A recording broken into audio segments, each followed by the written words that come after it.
नमस्कार दोस्तों, मैं राजेश दुधानी एडवोकेट आज आपके साथ डिस्कस करने जा रहा हूं लेबर लॉज के बारे में।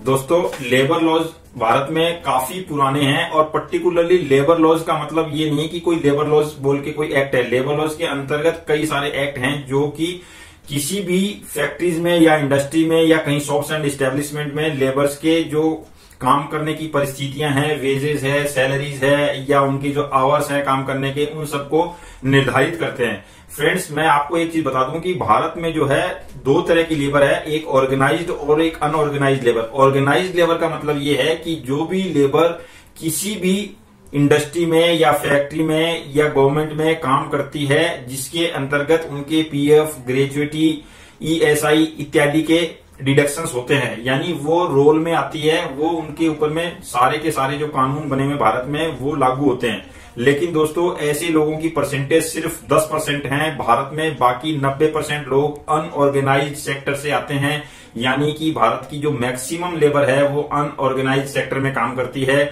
जिसके ऊपर में कोई भी लेबर लॉ लागू नहीं होता। जैसे मसलन कृषि में काम करने वाली एग्रीकल्चर, यानी कि एग्रीकल्चर में काम करने वाली लेबर हो गई, डेली वेजेस दिहाड़ी मजदूर हो गई, जो कंस्ट्रक्शन पे काम करती हैं वो लेबर हो गई, या जो छोटी छोटी इंडस्ट्रीज में जो 2, 4, 5 लेबर काम करती हैं उस तरह की लेबर है, यानी कृषि मंडी में जो करती है, धान मंडियों में जो लेबर काम करती है। मेरा कहने का तात्पर्य यह है कि दोस्तों, भारत में 90% लेबर अनऑर्गेनाइज्ड है, लेकिन ये जो लेबर लॉज हैं वो सिर्फ और सिर्फ 10% लोगों के ऊपर में लागू होते हैं।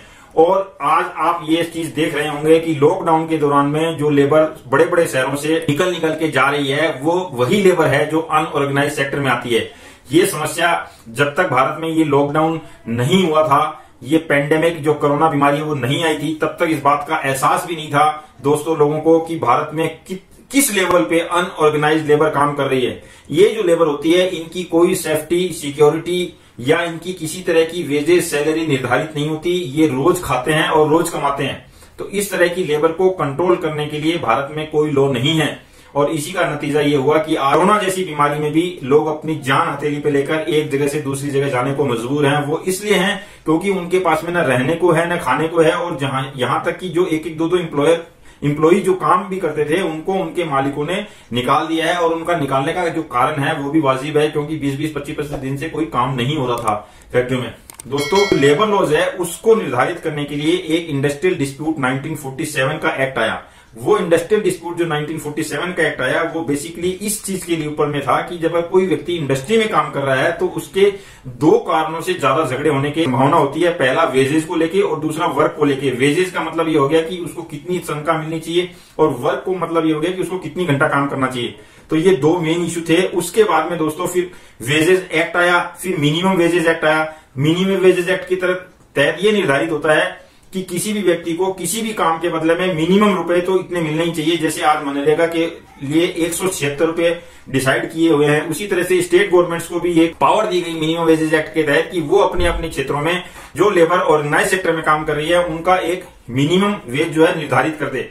उसके बाद दोस्तों, जब व्यक्ति काम करने लग गया फैक्ट्रियों में तो एक्सीडेंट भी होने लग गए और मशीनों के द्वारा चोट भी लगने लगी, तो उसको रेगुलेट करने के लिए वर्कमैन कंपनसेशन एक्ट बनाया गया।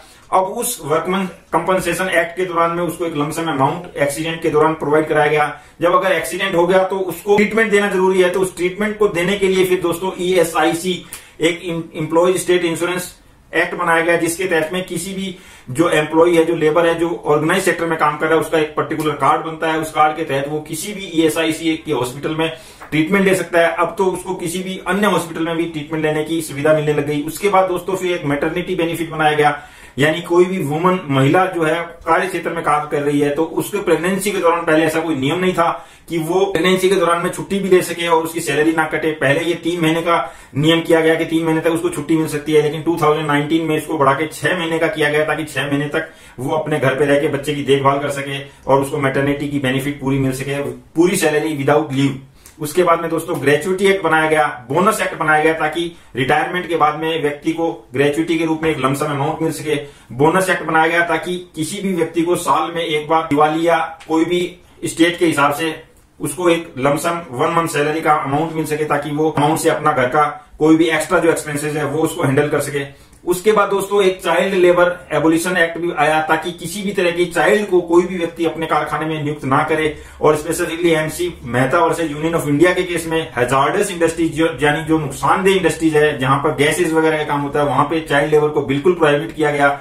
उसके बाद दोस्तों एक सबसे जो गलत कानून मेरी दृष्टि में है वो कॉन्ट्रैक्ट लेबर आया। जो कॉन्ट्रैक्ट लेबर आने के बाद में क्या हुआ दोस्तों कि कोई भी इंडस्ट्रीज में डायरेक्ट लेबर रिक्रूट करने बंद कर दिए गए, और जो भी लेबर रिक्रूट होती है वो लेबर थ्रू कॉन्ट्रैक्टर होने लग गई। और कॉन्ट्रैक्टर के थ्रू लेबर रिक्रूट होने से दोस्तों क्या हुआ कि लेबर का एक्सप्लॉयटेशन शुरू हो गया, और लेबर का शोषण शुरू होने का कारण ये हुआ कि लेबर को अपने मर्जी से रखने का अधिकार मिल गया। वो किसी भी लेबर को लंबे समय तक नहीं रखता, जो ही उसकी ज्यादा पीरियड ड्यूरेशन हो जाती है वो उसको निकाल देता है ताकि उसको परमानेंट ना करना पड़े। इस तरह से इंडस्ट्री ने अपना पल्ला झाड़ लिया, और जो भी लेबर उसको जरूरत होती है वो कॉन्ट्रैक्टर से लेने लग गई।